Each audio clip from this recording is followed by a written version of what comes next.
into our session here. So we will wait while the audience files into our virtual auditorium. And then we will formally begin, but we generally need to wait about 30 seconds or so. I'm watching the number of participants go up. And it's good to see so many people are joining us today. It's very nice to see that. Welcome everyone to the Wilmette Institute's second webinar for June of 2022.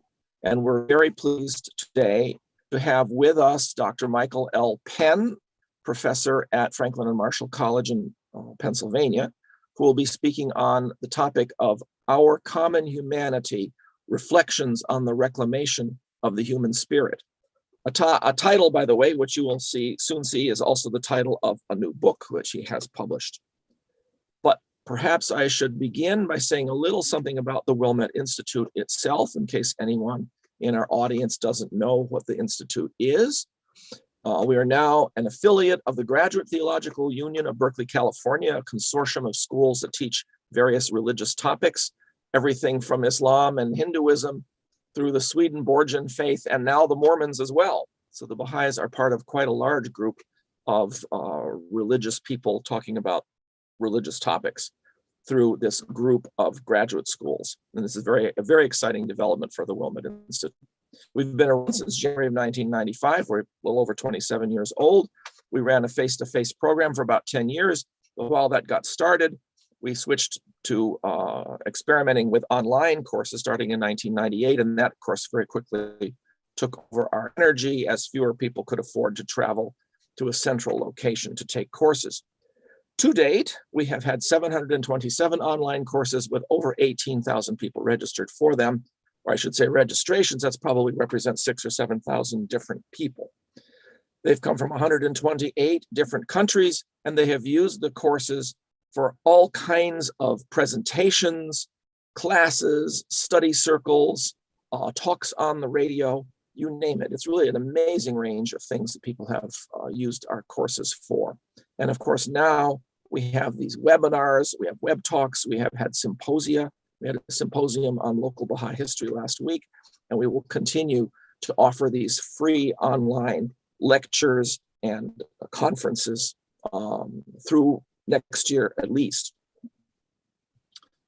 To quickly mention some upcoming events, since you're a captive audience, we have another webinar in July. This is our next one, Sustainable and Investing for Individual Spiritual Foundations and Practical Insights. A team of 3 women will be presenting this particular session about how basically to invest and save money. And then in August, the Science, Religion, and the Baha'i Faith faculty for that course of the same name will be presenting a panel discussion on the same topic. That will be quite interesting, I think. Those are the webinars. We also have several courses coming up in July, 3 courses. Cultivating Capabilities of Transformative Leadership for Adults on July 7th. It's a 8-week class. The Writings of the Bab, also an 8-week class, starts on the same day. And then later in the month, Buddhism for Deepening and Dialogue will begin. And so we have some very interesting courses coming up that we think people will enjoy. Turning now to our speaker, Michael Penn. His biography is actually way too long for me to summarize quickly. I couldn't fit it all on this slide. I would have needed at least 2 slides if I had wanted to cover everything. So I've had to cut it back a bit. As I said, he's a professor of psychology at Franklin and Marshall College. He's trained in the fields of clinical and experimental psychopathology. He's been a member of the Council of Foreign Relations, has lived and lectured widely around the world for more than a decade. He served as the UN Leaders Program, which trains director-level United Nations officers in a variety of countries. He's also supported the Federal University of Brazil's program for peace studies, has been a consultant on the advancement of women for Great Britain's Secretariat of the Commonwealth of Nations, and has assisted with the government of Greenland's initiative to reduce gender-based violence. So as you can see, he's done quite a few things on many hemispheres and many continents, from hot to cold. And of course, a long list of publications. You can see the books behind him. You can see he clearly is very busy trying to keep up with current issues, as well as contemplating the Baha'i writings. He served in many Baha'i administrative capacities as well. And I think I will then leave it at that. And we turn this over to Michael for his presentation today. Thank you for joining us, Michael. We really welcome you, and we very much appreciate the time that you can give us today. I will turn off my camera and microphone, and I will leave everything to you. Thank you. Thank you so much, Rob. Thank you. Thanks to everyone who has joined in this discussion, this exploration. I think of this really as a conversation, and it's a conversation that I'm having with my colleagues. I'm having with friends in different places. And it's a conversation that really began for me when I was a boy, when I was a child. I've been interested in the human spirit for a long time. And just tell you one little story about, how my interest was nurtured in this area. I used to live in Brooklyn, New York, on the second floor of an apartment building. And downstairs from me, there lived a man whose name was Jonathan Sales. He was at that time a boy, and he lived in a family in which there was a lot of violence in the family. And we would hear upstairs where I lived, Jonathan Sales and his siblings being beaten by their father. And their father was very, very brutal towards them. And in fact, I became so nervous living in that house that I started to pee in the bed. And it just shook me tremendously to hear these things going on downstairs. But whenever I saw Jonathan Sales would always say to me and to the other kids in the neighborhood, when I grow up, I'm going to become a Broadway star.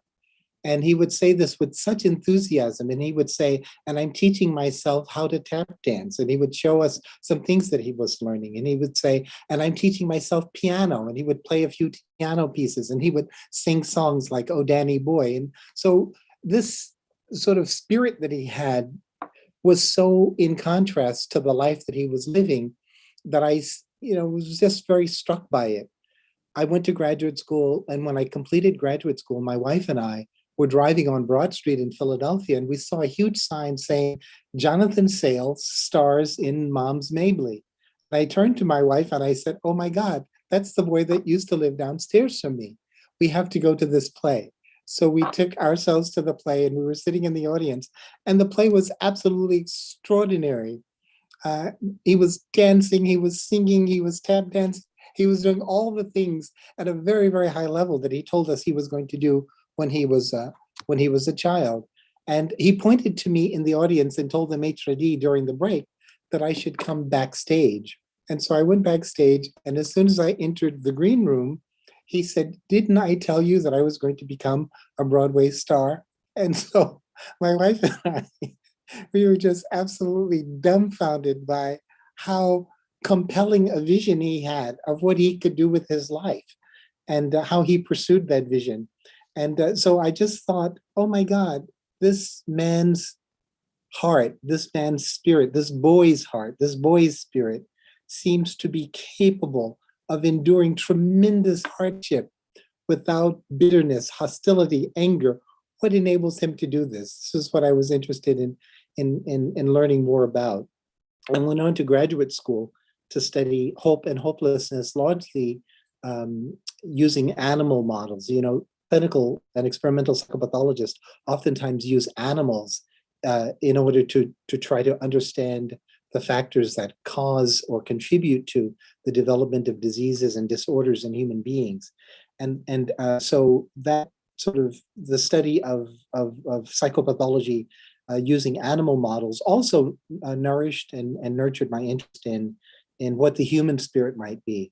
And so I just started to write and think a little bit more and more about the nature of the human spirit. And when I became a Baha'i at the University of Pennsylvania as an undergraduate and encountered the writings of Abdul Baha, I quite naturally encountered a thinker on the human spirit that had made just such profound, unique contributions to our understanding of that phenomena. And so these are some of the things that I'd like to share with you in some brief remarks during this webinar. With your permission, I'm going to share my screen. so that I can sort of walk systematically through a few ideas. Okay, so I hope that everybody can see that pretty readily, pretty easily. So when the 20th century came to an end, the Universal House of Justice commissioned a document called the Century of Light. And in the Century of Light, the Universal House of Justice caused the following to be written. Let us acknowledge at the outset the magnitude of the ruin that the human race has brought upon itself during the period of history under review. The loss of life alone has been beyond counting. The disintegration of basic institutions of social order, the violation, indeed, the abandonment of standards of decency, the betrayal of the life of the mind through surrender to ideologies as squalid as they have been empty, the invention and deployment of monstrous weapons of mass annihilation, the bankrupting of entire nations and reduction of masses of human beings to hopeless poverty, the reckless destruction of the environment of the planet. Such are only the more obvious in a catalog of horrors unknown to even the darkest of past ages. It's interesting that the Universal House of Justice was describing this 20th century as a century of profound destruction, and at the same time, they titled that document The Century of Light. They go on to point out that the Century of Light can be known as the Century of Light, or the 20th century can be known as the Century of Light, because it was a century in which a fundamental truth was brought to human consciousness, and that truth is the truth of the oneness and interdependence of humankind. There was a book produced at the end of the 20th century by the journal, the very famous journal Nature. And in this book, they contained the studies, 21 discoveries that they argued changed science and the world in the 20th century. And they began this book by citing Raymond Dart's discovery of Australopithecus africanus in South Africa. And they say we identify this as one of the most important discoveries of the 20th century because that discovery convinced who were open to being convinced that there was in fact one human race, and that this human race had their origins in Southeast Africa, and that human beings migrated to different parts of the world, and that this migration led to morphological, biogenetic, and cultural differences that we now refer to as racial groups. And so this truth, this principle of the oneness of humanity, of the oneness of the origins of humanity, was a profound development in the field of anthropology, which is increasingly having an impact in many other areas, in many other fields of study. And in my field of study as well, this truth is becoming increasingly central to so many research endeavors.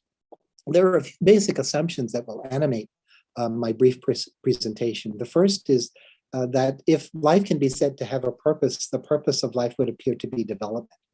That development operates according to laws and principles, and that these laws and principles are discoverable.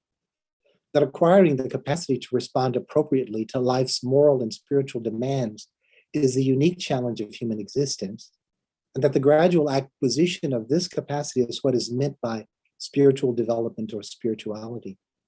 This process of development is both an individual and collective process and requires the aid of scientific discoveries as well as divinely inspired educators. The telos and ultimate focus of development in the natural world, I would suggest, is the human spirit, and that without the development and refinement of the human spirit, human security and peace are impossible. So these are some of the basic assumptions that undergird some of the reasons for my interest in the human spirit, and some of the assumptions that animate so much of the work that I'll share with you. I would start by pointing out that the brain and the senses can be thought of signal detection systems. They empower organisms to consciously experience certain aspects of reality. In fact, Roger Sperry once wrote, prior to the advent of brain, there was no color and no sound in the universe. nor was there any flavor or aroma, and probably little sense and no feeling or emotion.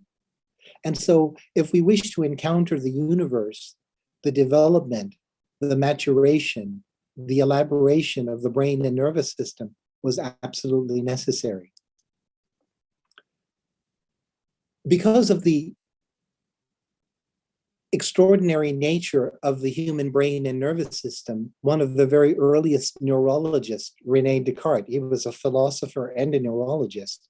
René Descartes began to argue that the human mind is special. He said that it is animated by intangible thought, while the body is tangible and perceptible. So René Descartes is suggesting that the human mind is, on the one hand, a physical thing, and on the other hand, it seems to have a relationship with something that is quite intangible, which we would call thought.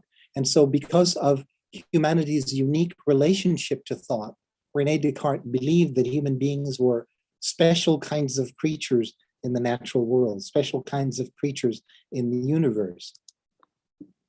He went on to propose that we are essentially our intangible minds. He said, I am therefore, precisely speaking, only a thinking thing. That is a mind, or in other words, a soul, understanding or reason, terms whose signification was before unknown to me. I am, however, a real thing and really existent. But what thing? The answer was a thinking thing. So René Descartes is trying to give a kind of a simple account of the unique ontological or the unique nature of human identity. It goes on to say, but what then am I? A thinking thing, it has been said. But what is a thinking thing? He says it is a thing that doubts, understands, affirms, denies, wills, refuses, that imagines and also perceives. Descartes went on to propose that the mind can exist without a body. He wrote, from that I knew that I was a substance, the whole essence or nature of which is to think, and that for its existence there is no need of any place, nor does it depend on any material thing, so that this me, that is to say, the soul by which I am what I am, is entirely distinct from the body and is even more easy to know than is the latter. And even if the body were not, the soul would not cease to be what it is. And so René Descartes is suggesting that not only is the human mind a unique phenomenon, but the capacity to think, the capacity to reflect, the kinds of things that minds do not necessitate, do not require a body. And that was a really, really kind of a strange thing to claim. That was a strange thing to suggest when he suggested it. And of course, because he was right at the beginning of the emergence of the natural sciences, many natural scientists found a great deal of difficulty in René Descartes' claim. And one of the difficulties that they identified came to be known as the mind-body problem.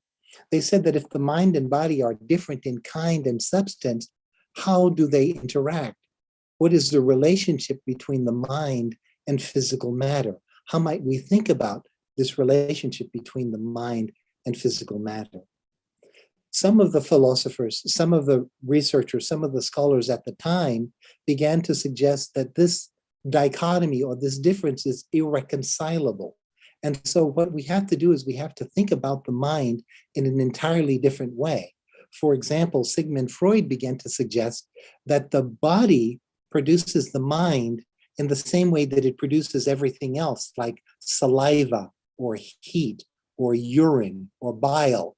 And so the idea was that the mind is an epiphenomenal byproduct of the functioning of the body. And so long as the body is functioning, mind is present. But as soon as the body deteriorates or the body falls apart, the thing that we call mind also disappears.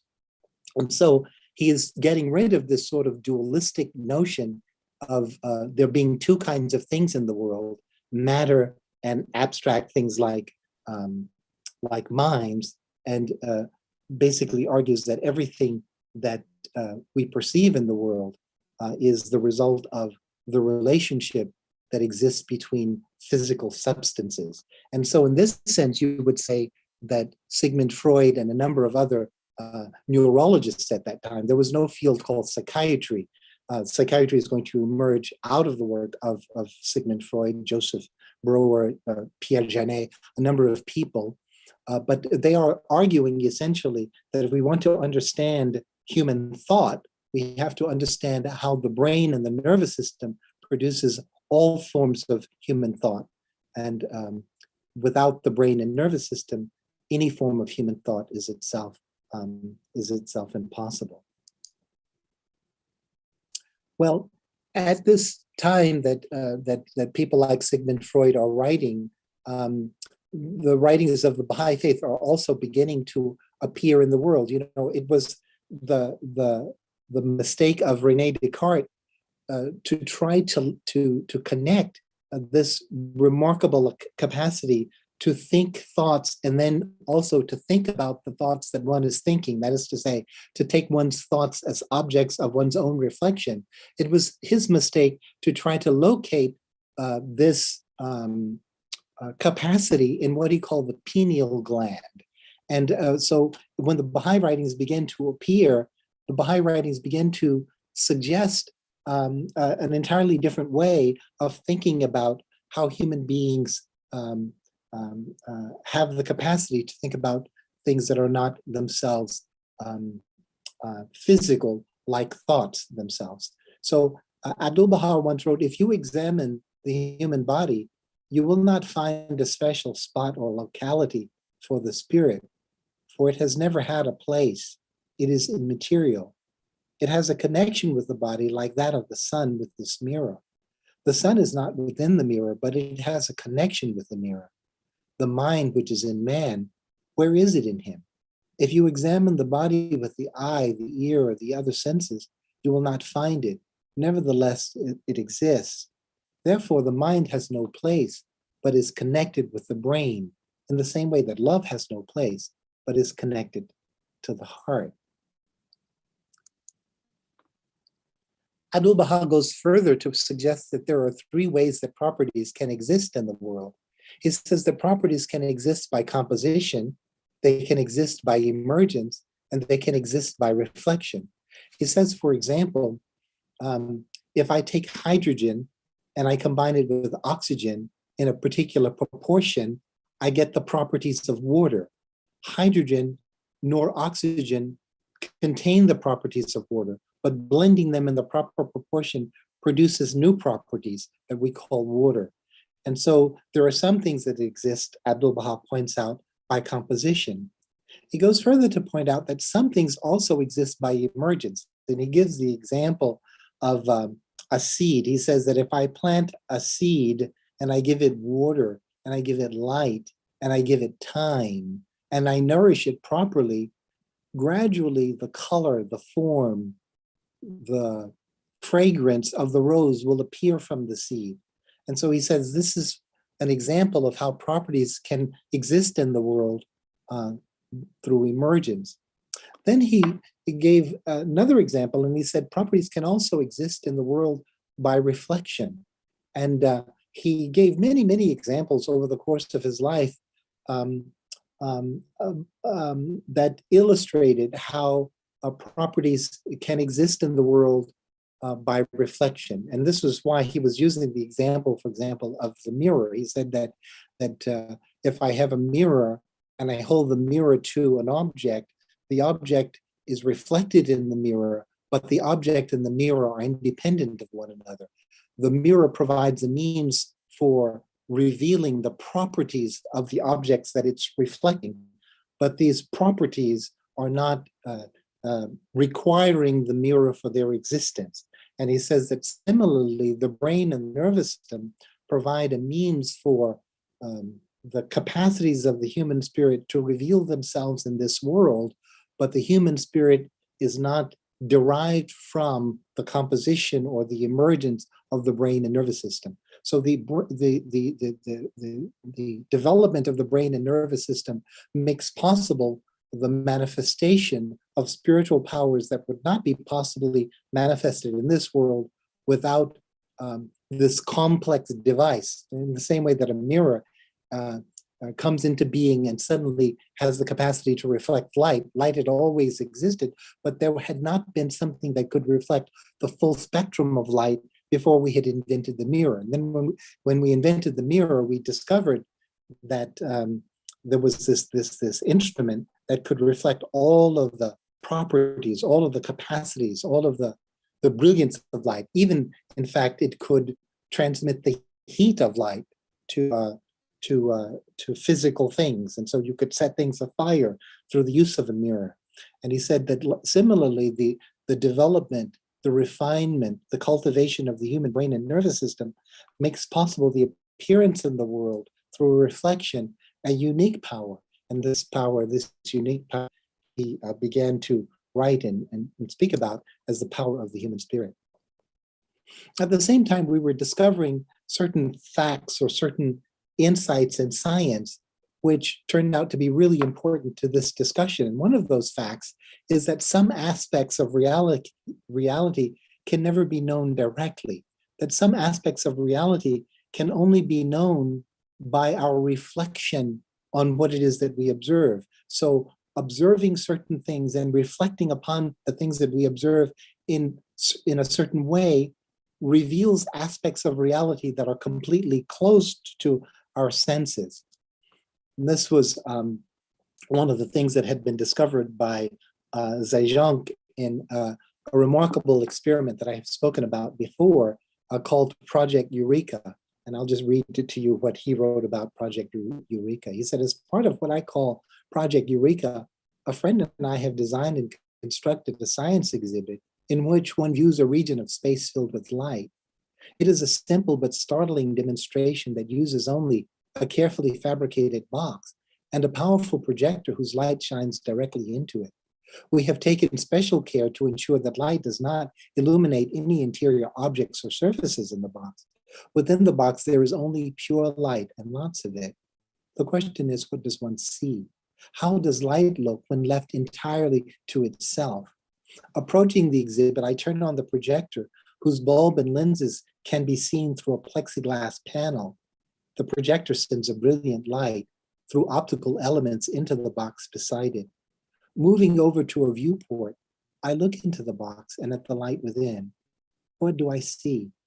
Absolute darkness. I see nothing but the blackness of empty space.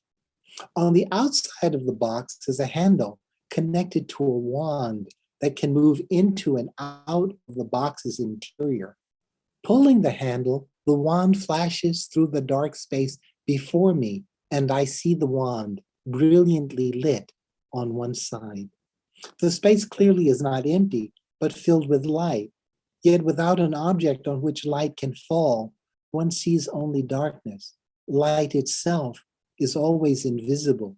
We see only things, only objects, not light. So Abdu'l-Baha is making the point in his discussion of things that exist by reflection, that if the properties, the capacities, the powers of the human spirit are to be revealed in this world, an instrument is necessary. Otherwise, the light of the human spirit is forever hidden. And so the human brain and body makes possible the manifestations of the powers, of the capacities of the light of the human spirit. So in the Cartesian duality that came before the writings of Abdu'l-Baha, there was imagined to be a spiritual reality and a physical reality, and somehow the pineal gland linked this physical reality to the spiritual reality. And the pineal gland was thought to be a part of the brain. And so when the brain and the body are in relationship to the human soul through the instrumentality of the pineal gland, this relationship was thought to produce the unique features of the human mind. And in Baha'i ontology, there was a kind of a shift in this thinking, so that when Abdu'l-Baha uses the metaphor of the mirror, he's suggesting that the human soul and the human spirit, with its own powers, with its own capacities, with its own origins, interacting with a healthy brain and nervous system reveals properties that are unique in the world. These are not simply natural properties. These are supernatural capacities. And these supernatural capacities have, in fact, the power to discover mysteries, mysteries related to both the brain and the nervous system. In other words, the human spirit can turn itself upon itself and can investigate itself. And it can also investigate its brain, its nervous system, and the entire physical reality. And out of this investigation comes, of course, the sciences and the inventions that are at the foundation of human civilization. Abdu'l-Baha also seems to suggest in one of his writings that the mind-body problem may be what's called an epistemological problem rather than an ontological one. The theorists that had been working prior to Abdu'l-Baha thought about the mind-body problem as essentially a problem of two different kinds of things. And Abdu'l-Baha seems to point out that actually the mind-body problem can be understood in a slightly different way. And so here's a quotation that captures this different way that the mind-body problem may be understood. In this, he's talking about the oneness of existence. He's know ye, world of existence is a single world, although its stations are various and distinct. For example, the mineral life occupieth its own plane, but a mineral entity is without any awareness at all of the vegetable kingdom. In the same way, a vegetable entity knoweth nothing of the animal world, remaining completely heedless and ignorant thereof. All this while animal, vegetable, and mineral dwell together in the one world. In the same way, the animal remaineth totally unaware of that power of the human mind, which graspeth universal ideas and layeth bare the secrets of creation. Of this power of discovery, which belongeth to the human mind, this power which can grasp abstract and universal ideas, the animal remaineth totally ignorant. In the same way, the denizens of this earth are completely unaware of the world of the kingdom and deny the existence thereof. And so Abdu'l-Baha is dividing in this brief discourse the world into different kinds of knowers, or different kinds of beings that have access to levels or aspects of reality differentially, that all organisms do not have access to the full spectrum of reality, and that human beings are unique in that their minds can encompass all the dimensions of reality. Some of these dimensions of reality are physical, and some of these dimensions of reality are wholly abstract. So there is a principle that's operating here, and the principle is that reality is one, but all minds do not have equal access to reality. Some aspects of reality are available or unavailable to us because of A, the limitations of our senses, or B, our location in space and time. Consider, for example, the child in the womb who is in this world but is unaware of it, or because of the kinds of minds we possess or the particular stage of the mind's development. Other aspects of reality are closed to us because we lack the concepts and experiences that are necessary in order to engage them. And so different kinds of beings, Abdu'l-Baha points out, are living in the same world, but because they are limited by their ontological station, the nature of their being, the nature of their makeup, they can interact only with certain parts of this world. But the human being, when it is fully developed, when it is operating with all of its faculties, has the capacity to encompass the full range of existence. We were saying before that the human brain and nervous system might be thought of as a signal detection system. And so we are suggesting that all life depends upon signal detection and the movement of information between systems of various kinds.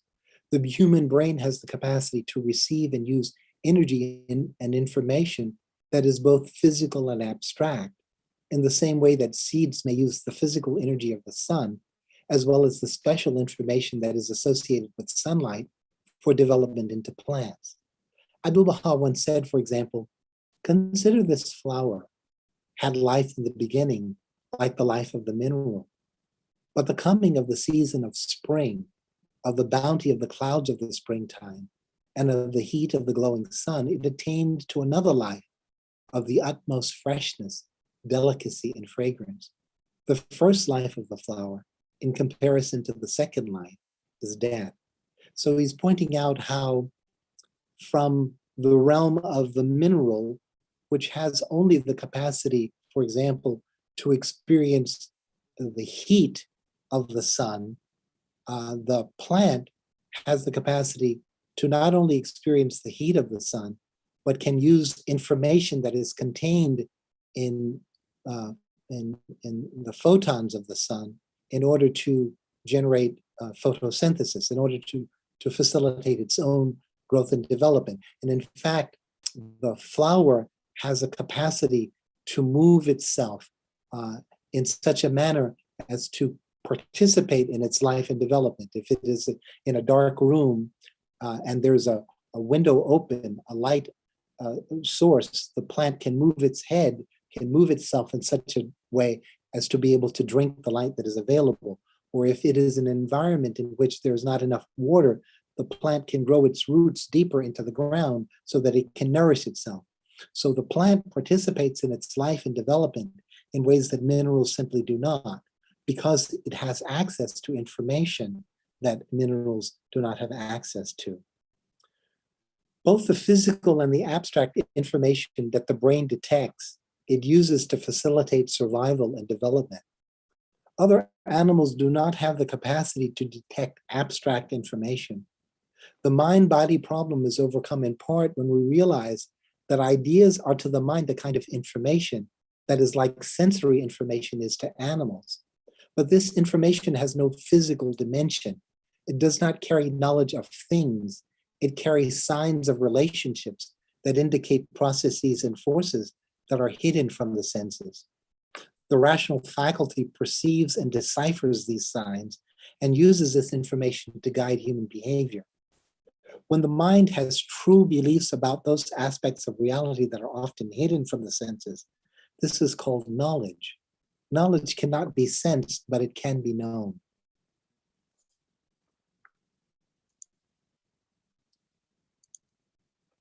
I will want to say just a few words about the development of the human spirit.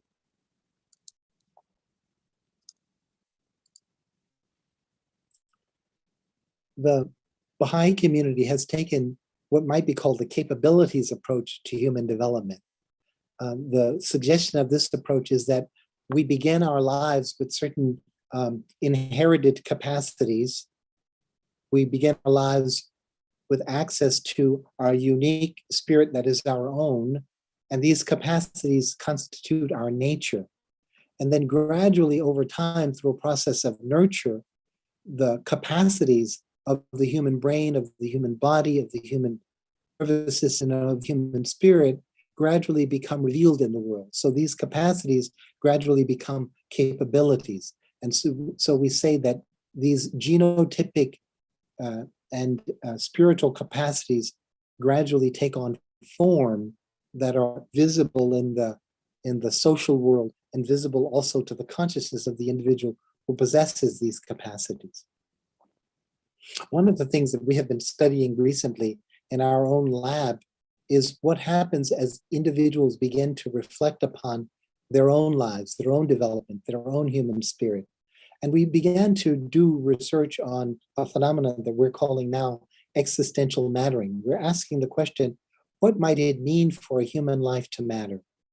What factors contribute to and also destroy the sense that one's life matters? We were interested in this question in part because one of the things that gives us the sense that we matter is the sense that the things that we do have implications that endure beyond our physical bodies. In other words, that we can leave traces that will endure into the vast reaches of the future. That what we do is not trivial, is not the same, for example, as eating a piece of chocolate, which disappears as soon as the chocolate is digested. So the work in existential mattering that we're interested in is an emerging concept in philosophy and psychology, and also an old idea in the world's religious and teleological systems. We suggest in our emerging work that the consciousness that my life matters is supported by a number of factors. It can be supported, for example, by opportunities to serve, or a sense of belonging, or certain transcendent beliefs about life itself. There are also corrosive or destructive forces to the belief that one's life matters. It can be, for example, things like exposure to racism or discrimination, community violence, family trauma. These kinds of things corrode the sense that one's life matters. The preliminary conceptualization of the sense that one's life matters, we are defining in the following way. We suggest that existential mattering, in the sense that is deployed in our research, consists of the felt or phenomenological sense of one's intrinsic value. This awareness is not only felt in an individual's own sense of self, but it is extended to all humankind.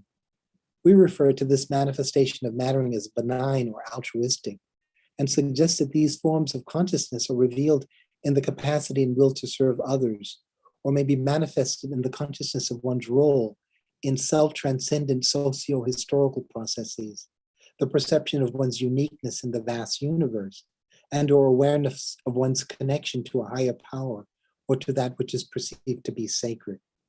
All of these capacities, of course, quite naturally flow out of the unique capacities of the human spirit.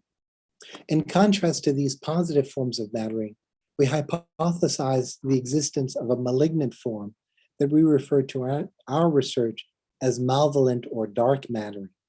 In this form, the sense that one matters is awakened and or sustained by narcissistic attitudes and assumptions, by prejudice directed against outgroups who are assumed to be inferior, and or by hostile attitudes towards life itself. John Bayer described malevolence as a contempt for the good that is personally deep. The malevolent or dark forms of mattering thus tend to be destructive. In this research, we explore the implications of these various forms of mattering for people's psychological, social, and mental health. So we suggest that these ways of thinking about mattering, these ways of thinking about the self, these ways of thinking about human identity are closely connected also with notions of value. And I thought that I would just say a word about the notion of value that seems to be implicated by concepts of the human spirit. So things matter to us to the extent that they are perceived to have value. Something cannot matter to us if it doesn't have value. So what is value?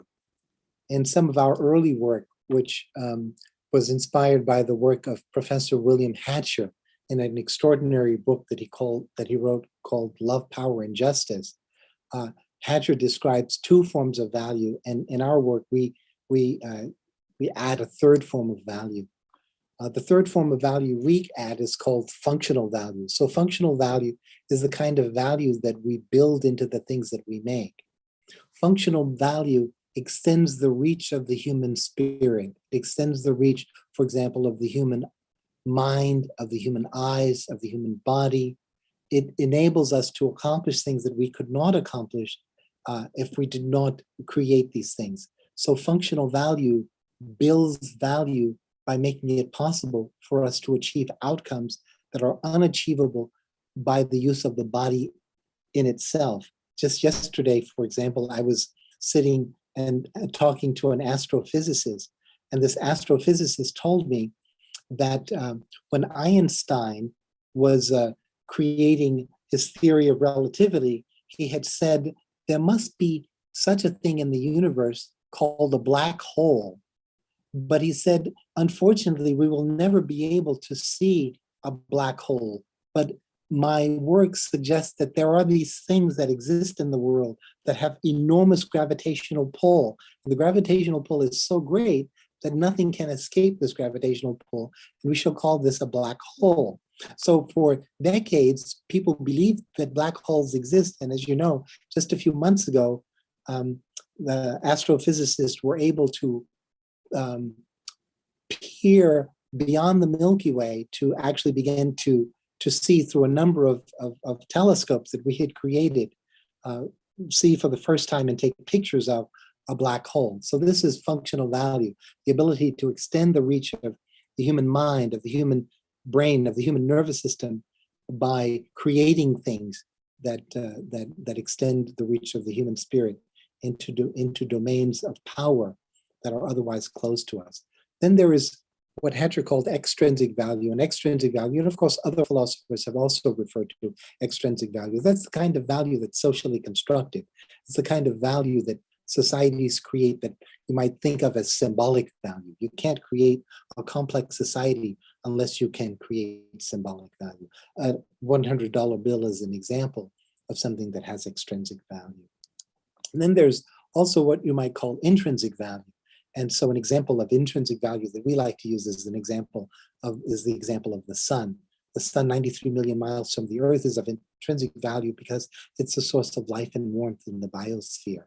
When a child is born into the world, a child does not know the value of the sun. The child has to learn a little bit about the nature of the universe. And as the child learns more and more about the universe, the child comes to discover that the sun is of intrinsic value.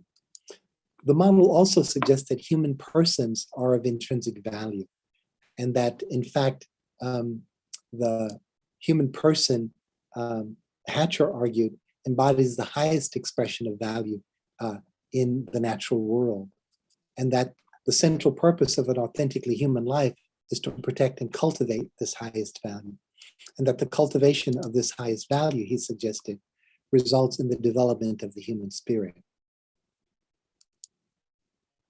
The basic powers or capacities of the human spirit that are described in my work, in Hatcher's work, and in the work of a number of other theorists and researchers include the following: the power to know, and the unique object of human knowledge is truth. And of course, there are many, many different kinds of truth.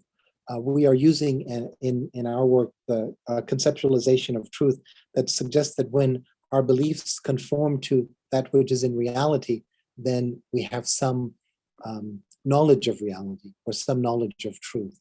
And of course, there are truths that are entirely subjective. For example, the human spirit gives me the capacity to know truths about myself. So for example, I can know that I am telling the truth, or I can know that I am hungry, or I can know that I am unhappy. So these are subjective truths. But there are also truths that can be, of course, validated by communities of thinkers. And these would be objective truths. And so all of the sciences depend upon the cultivation of our capacity to engage truth, but also moral development depends upon our engagement with the truth. So for example, it's reflected in our capacity to be truthful and trustworthy. And so the human spirit's interest in the truth is absolutely vital to the development of both the individual and also the society. Another capacity of the human spirit is the capacity to love, and the unique object of love is beauty, the beauty of an idea, the beauty of nature, the beauty of a way of life. The work suggests that human beings have a natural attraction to beauty. We want to be beautiful people. We want to say beautiful things. Beauty attracts us in ways that are similar to the way that the earth attracts those things that belong to us, that belong to it. And so the human heart is made glad in the presence of beauty and desires to cultivate beauty. And the power to will is a third power, and the unique object of human will is that which is perceived to be good. And then finally, the power to serve, and the power to serve takes as its object human needs. I'm going a little fast because I realize I'm talking such a long time, and I want to give you the opportunity to share your thoughts as well. And I do apologize for speaking so long. Let me go swiftly to the end of this presentation so we can talk about perhaps the human spirit. One of the things that we did a few years ago in our lab was we conducted a child study because we wanted to test the notion that the intrinsic value of things could be perceived by children. In other words, we wanted to test this idea that human beings have the capacity to perceive value, and that when human beings are making value choices, what they're doing is that they are sacrificing that which is of lesser value for that which is of greater value. So we invited some kids into our laboratory, some children into our laboratory. These children were between the ages of like 4 and 7. And we gave them a kind of a moral dilemma. We said to the children, we have in this lab a baby rabbit and a tulip, and we only have enough water for the rabbit or the tulip to survive until tomorrow. If we share the water, both the rabbit and the tulip will die. And so we'll have to decide who we're going to give the water to and why. And so we asked the children to help us to make this moral decision. Who should we give the water to? And we generally found that the children would say that we should give the water to the rabbit. The children were not sure about why, but they were absolutely sure that we should give the water to the rabbit. Then we would bring into the room a baby child and a baby rabbit, and we would say, children, we only have enough water for one of these creatures to survive until tomorrow. If we share the water, both creatures will die. Who should we give the water to and why? And the children generally, universally said we should give the water to the baby, although they had really hoped that we had enough water for the rabbit too. So this presented to the children a slightly more difficult moral dilemma. Then we brought into the room a baby child and a rabbit, and then we brought into the room, a male child and a female child, and a black child and a white child. And we asked the children to help us to solve this very difficult moral dilemma. And the children really struggled with this because we could see on their faces that they saw no real basis for deciding whether we should give the water to the baby boy or the baby girl. So this research gave us the initial sense that children were perceiving what it means to make a value choice. And in fact, one of the things that we found really striking was how the children, in deciding between, for example, the black child and the white child, the children were absolutely refusing to make that choice and really squirming and having a great deal of difficulty. And so we're using that as some initial evidence that children were perceiving these distinctions that we were thinking about between intrinsic value and extrinsic value. Our work suggests that the development of the human spirit requires two things. It requires exposure to love, and it requires exposure to justice. We think about love as an emotion. It gets us to do things that we would not do if it were absent. It also is a force of attraction that arises from the perception of value. Hatcher had suggested that love has two aspects, what he called acceptance and what he called concern. Acceptance is the passive dimension of love, and concern is the active dimension of love. Concern is present when I'm willing to sacrifice my energy, my time, the things that I could give to myself, I give to others in order that they might come forth. And acceptance is my recognition that all other beings also have the right to exist, and they should not be deprived of their right to exist for any arbitrary reason. And so when I have neither acceptance nor concern for others, I'm in a condition of hatred. When I have acceptance but no concern, we might call this tolerance. When I have concern but no acceptance, I may call that conditional love. And when I have both concern and acceptance, one might refer to this as authentic love. I think I'm going to skip the discussion of justice. I think I'm going to skip through a number of these slides so that we can come to a discussion. I'm so sorry that this has taken longer than I had expected that it would take. One of the things that we're exploring right now in our work is what happens when we are deprived of the sense that we have value and that we therefore matter. And there are lots of ways, as we suggested before, that people can be deprived of the sense that they have value and therefore that they matter. I wanted to play a little film clip of an example of a group of people who are thinking that they do not have value. How does this impact their functioning and their development? Let me share this little clip here.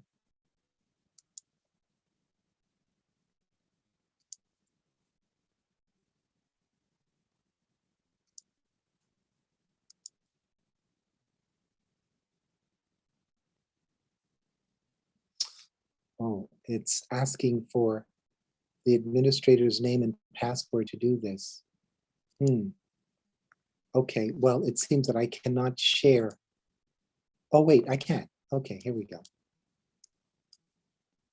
All right.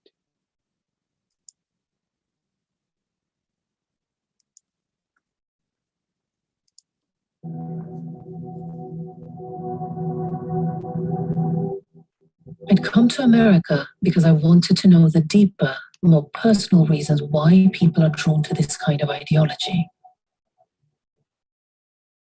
At Charlottesville, I filmed alongside many young people who seemed to be embracing the cause, like this young man.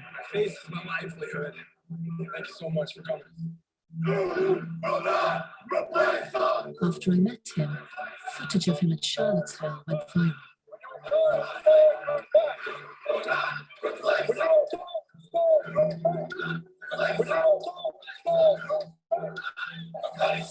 He was identified publicly by opponents of the far right. His name is Peter Teft. He lives in a working-class district of Fargo, North Dakota, and works as a carpenter. He tells me he's not a racist and says he's a white civil rights activist. I ask him about his childhood. I was largely a, I felt like a ghost at the school. Like a nerd or a freak or something. I might have had, body dysmorphia. I felt like I was either too big or too fat. A lot of the way people think and act doesn't happen in a vacuum. And I guess maybe there's a part of me that wanted everyone to like me. And did they? No. No. Between the age of 23 to 25, I just get really depressed. I saw so much wrong with the world. And Like what? Michael, do we want to maybe see if I guess Let's looking just let back, them listen to it. It's what fine. bothered me the most was I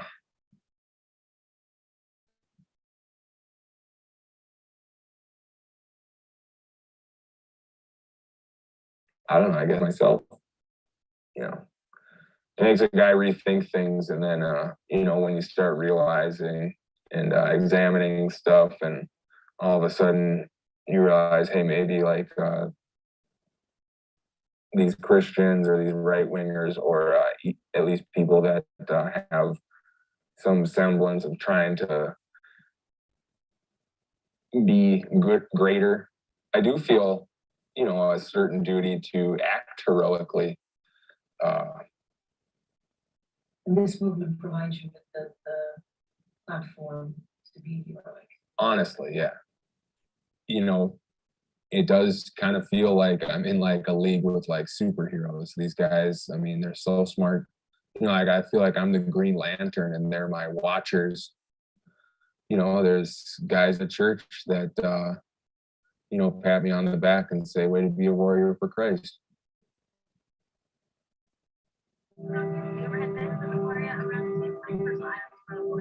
I've traveled to America because I'm trying to understand the mentality of people who join far-right movements.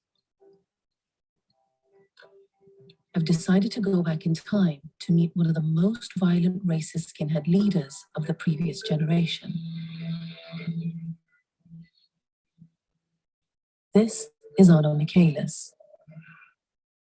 In the 1990s, he was the leader of a highly influential racist skinhead band called Centurion.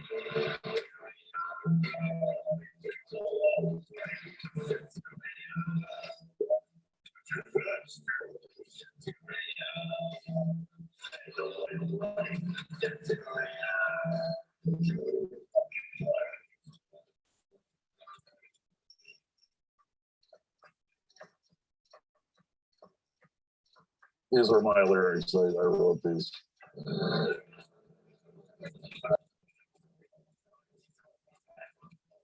Nigger, prepare to burn.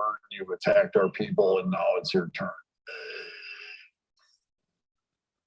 The chorus ends with, we'll drown the mud, as in mud race, as in people who aren't white, in an ocean of blood.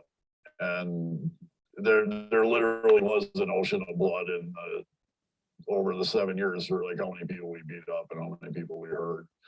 And who knows how many people have been beat up and hurt since then because of this song. Centurion was an audio incitement to violence.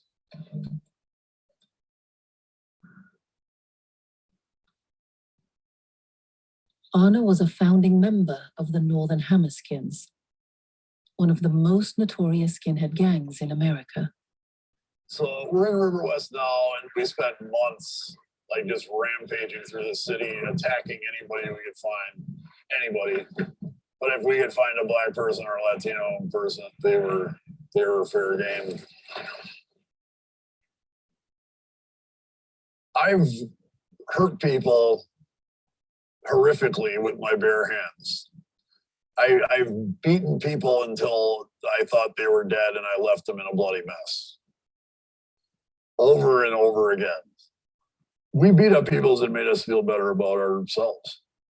It made us feel like we were powerful, like we were important, like we were warriors, we were dominant. I was a fucked up kid. No empathy for other people, like manipulating people. I was like, you were a sociopath, man.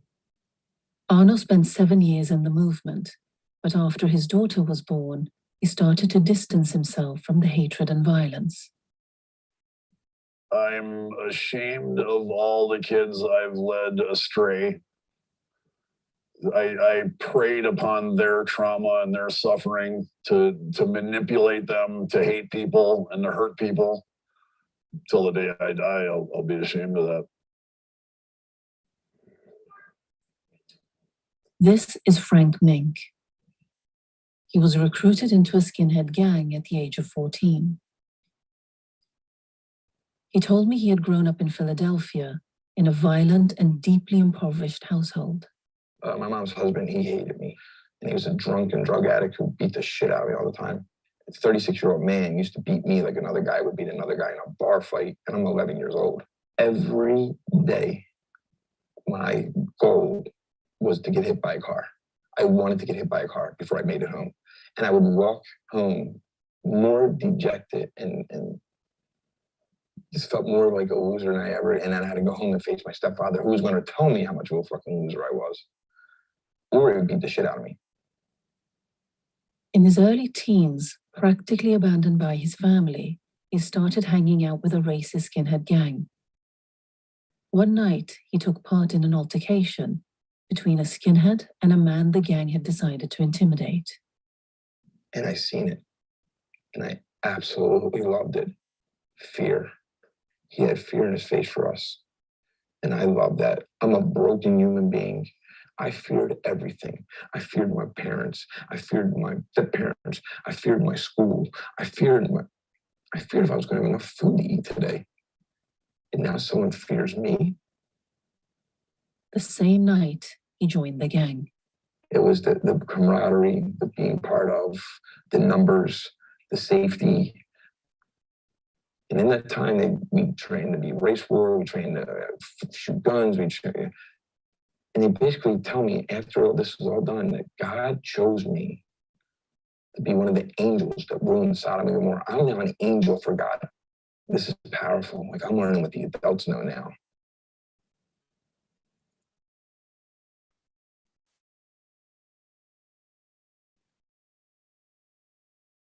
So these are examples of what happens when awareness or knowledge of the nature and needs of the human spirit are lost to human consciousness. So in the book where I write about reclaiming the human spirit, I'm in part trying to describe what the human spirit might be, and why increasingly it needs to be rediscovered by the community of human beings around the world. I think I'm just going to stop. I mean, there's so much more that I had planned to say, but I think that it's going too far. And I'm just going to stop and take your comments and maybe just respond to your questions or your comments. And I apologize for not going further, but I think that just out of consideration for everybody, let's have a conversation. Thank you, Michael. This is absolutely fascinating. And I really appreciate your laying out a really kind of philosophical basis for understanding the human spirit. And I hadn't realized that Bill Hatcher, I have not read his book, and it's on my bookshelf, and I've heard other people comment very positively about it in the past. I'm quite curious to read that, as well as the new book that, of course, of yours that's coming out. So this, I think, has been quite a useful exercise for many of us to become aware of this whole other dimension of study of the faith and of the nature of human beings. Someone raised their hand, and I should point out that we do not turn on microphones and cameras during our webinars. So rather than raising your hand, use the Q&A to type your question, or use the chat feature, but I mostly suggest that people use the chat feature to say hello to each other and leave questions in the Q&A. That's probably the better way to go, I think. At the moment, however, there are 10 comments in the chat. Oh, now there's one in the Q&A as well. So I'll turn to the Q&A first, I guess. Layla says, what an insightful presentation. Thank you so much. How do we help children from a young age to have a strong sense of their inherent worth and value? I think just by loving them. You know, I had another image on my slides of our granddaughter, whose name is Maya. And Maya is sitting on the lap of her grandmother. And sitting on the lap of her grandmother, you see this expression of complete and total and utter contentment and joy, because her grandmother loves her. And so Maya will grow up with the capacity to love. And she will grow up with a desire to both experience love and give it. And so I think that it's very, very simple, you know, to the degree that we are capable of perceiving and nurturing the intrinsic value of children, they will be able to perceive and nurture the intrinsic value of other human beings. Someone asked what was the title of Bill's book, and I don't remember. So can you pass that to us? Love, Power, and Justice, the Dynamics of Authentic Morality. Kirk says recent social psychology says that 3 things are needed: belonging, safety, and dignity. Is that necessary and sufficient from your perspective? I love that dignity is added because dignity, I mean, you know, one of the things that happened to me when I was in high school, I went to boarding school. I was a poor kid who went to boarding school in New England, and I didn't know anything about boarding school. So I arrived at boarding school wearing a polyester white suit. And of course, nobody goes to boarding school wearing a white polyester suit. But I was so ashamed. And no one knew how to support my dignity at that school. At every turn, I found my dignity assaulted, insulted, trampled upon. And so over 4 years, I literally was lost to myself. I could not face myself. I felt like I was a human being unworthy of even showing my face in public. And so this violation of my dignity, although, I was not, I had every physical benefit. I was on a beautiful campus, eating delicious meals with intelligent teachers. But because my dignity was not respected, I suffered tremendously. And so I guess the question in my mind is, was the problem the clothes were white or the problem that they were polyester? I think probably both. There was a double disaster. Yes. Someone asks, what was the title of the book by the journal Nature that you mentioned? Right. It's called A Century of Nature, 21 Discoveries That Changed Science and the World. Very good.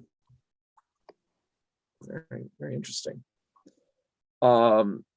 Mariam Mantegui says, who sets apart individuals who end up as those in the video and those who don't buy have the same childhood experience? Yesterday, I was in the presence of Holly Hansen, who was visiting from Israel. And Holly Hansen was saying to us that one of the things that she has learned in her study of the Baha'i faith is that true religion requires that we not imitate. That in fact, when we become imitators, we destroy everything that is powerful in the world in terms of change, in terms of development, in terms of progress. That the world is stuck in terrible patterns simply because we are imitating one another. We're imitating our parents, we're imitating our neighbors, we're imitating the thoughts and the ideas of people whose thoughts and ideas don't deserve to be imitated. And so we carry these bad habits into the future. And so those who are able to liberate themselves from these terrible patterns, liberate themselves simply by thinking for themselves, by investigating reality themselves, and by using their minds in order to think well about things that really matter. That's true. Several people have asked about the relationship between love and beauty. How is the object of human love beauty? Another person asks whether you could expand on this particular insight. Mm-hmm. Yeah. I mean, in the book that I have written, I trace the development of love through various biological systems, right? And one of the things that I point out that has been pointed out by evolutionists is that when the limbic system developed in mammals, what it did was it enabled mammals to detect the interior states of other mammals. So mammals are interesting because if you have a dog or a cat around you, the dog or the cat can sense or can feel your emotional state. Like if you're sad or depressed, they can feel that state. So mammals have access to dimensions of reality that earlier animals like reptiles do not have access to.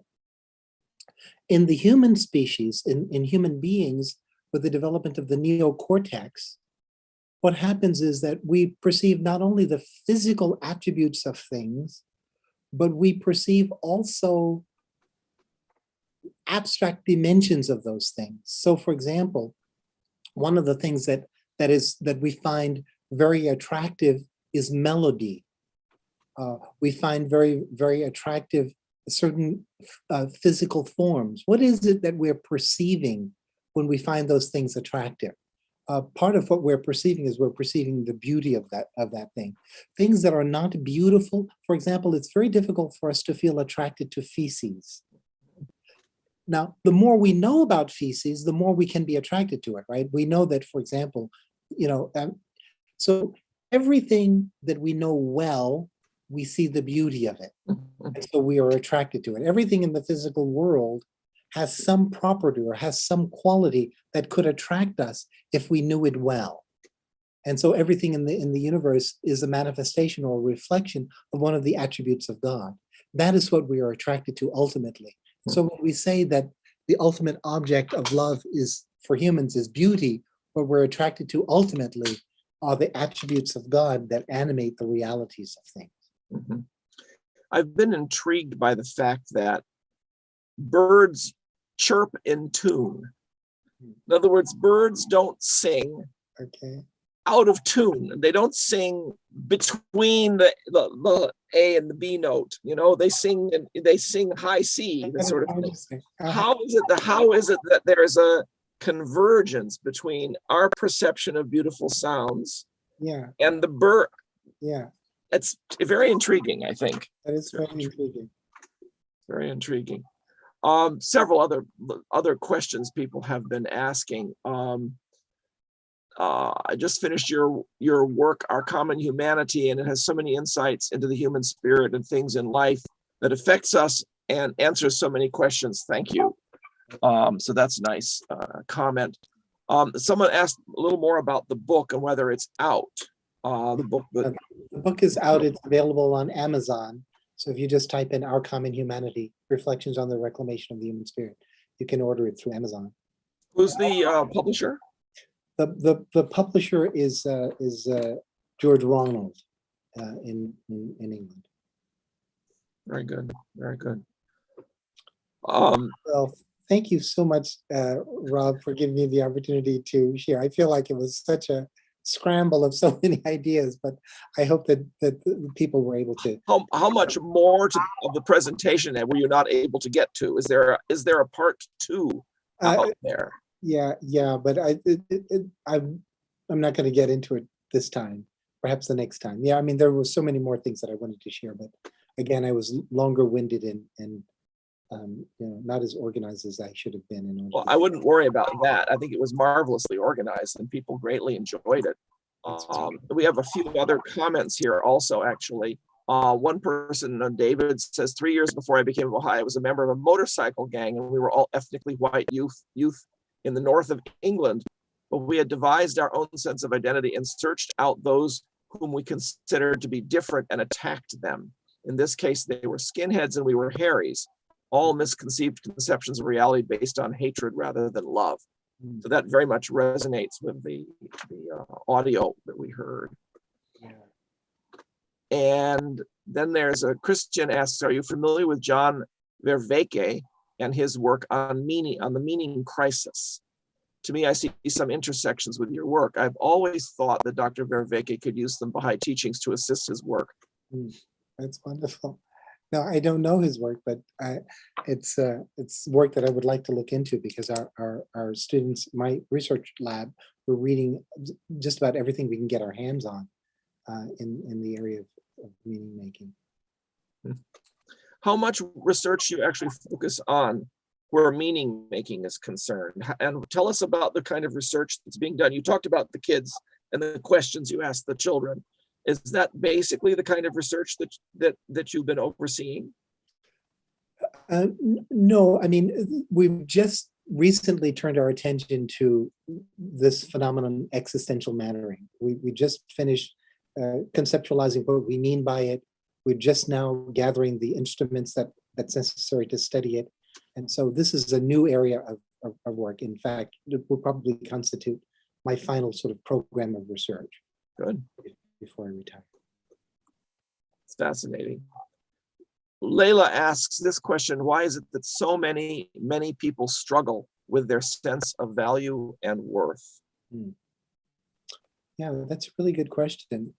I mean, I can respond in part from my own experience. One of the things that I recognized in myself was that when I was not behaving in ways that were honorable, I did not have a strong sense of my own worth. And as I learned more and more about how important it is to behave in ways that I myself can respect, I myself can honor, realized my sense of worth, my sense of my own value began to increase. So I think that that's one of the elements.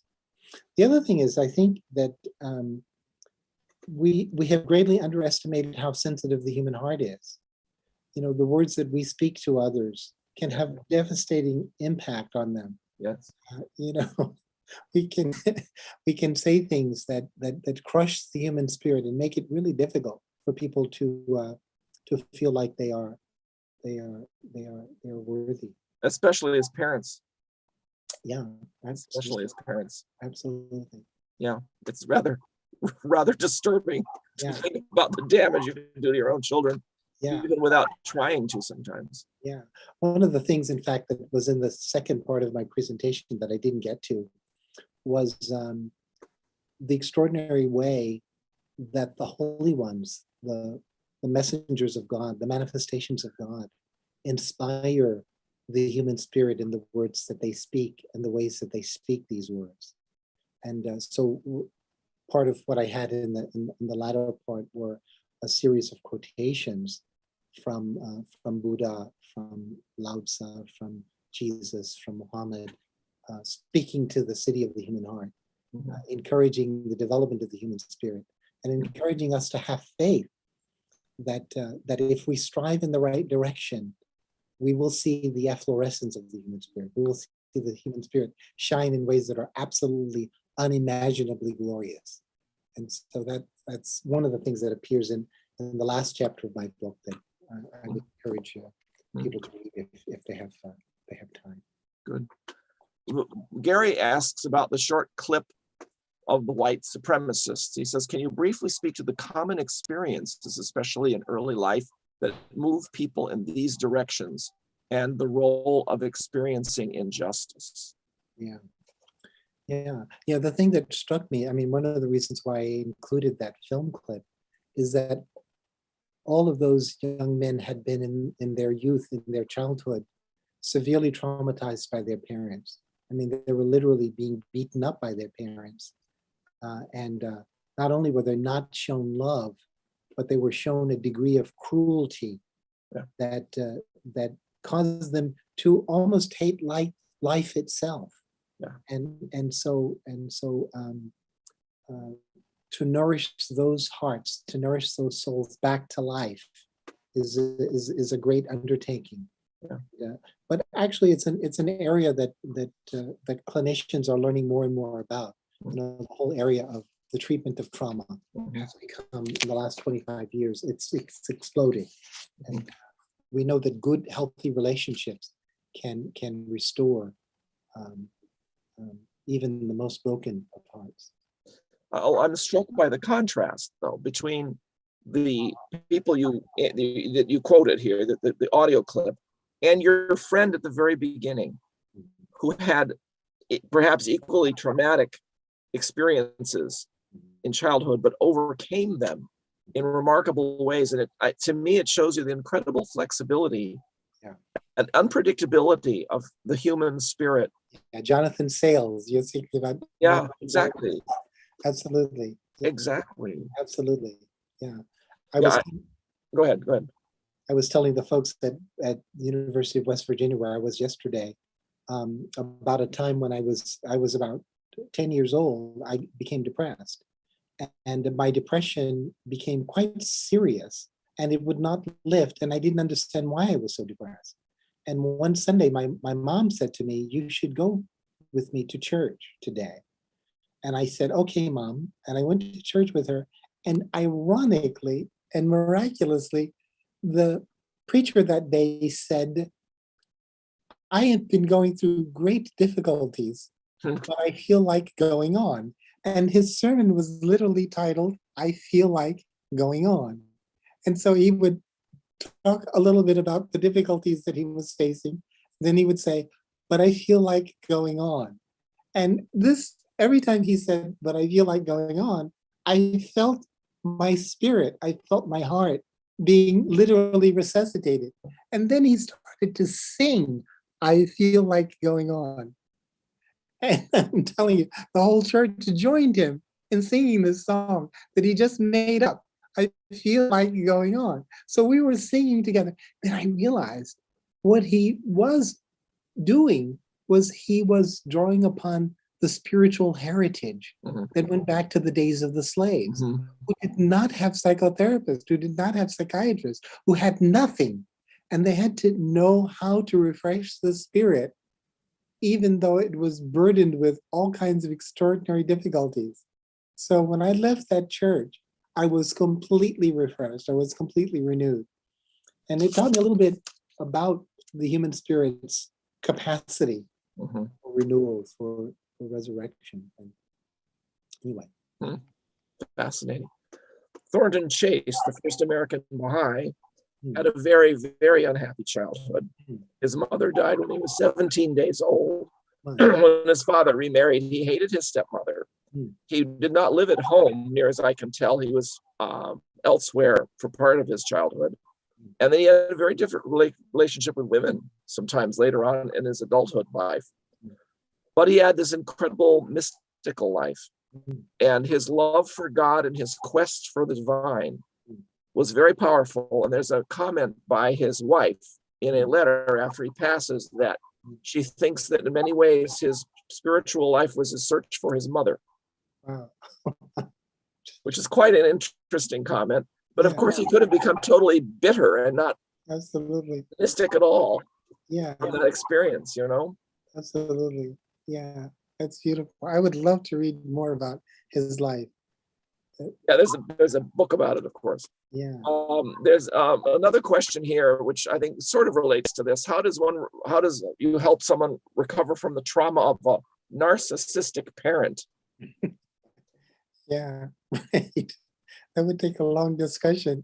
I'm not sure we have enough time. And so many possible answers too, I think. Possible answers. Yeah. Yeah. Yeah. But sometimes the human spirit has to leap over a problem.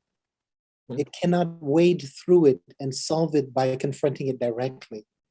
It has to grab hold of something else and pull itself out of a particular quagmire, to render less salient the narcissistic parent, rather than try to enter into, a battle with that problem. Rob, I think we should. I think we're done. Yeah, we've covered the questions. Thank you. Thank you so much, Michael. This was fascinating, and I'm sure our audience is, very, very grateful, benefited greatly from this particular presentation. Thank you. So I want to thank you, and I want to thank our audience very much. We hope to see you next month with our next presentation about business and saving money. And meanwhile, everyone have a good day and a good month, and thank you for joining us. Bye-bye.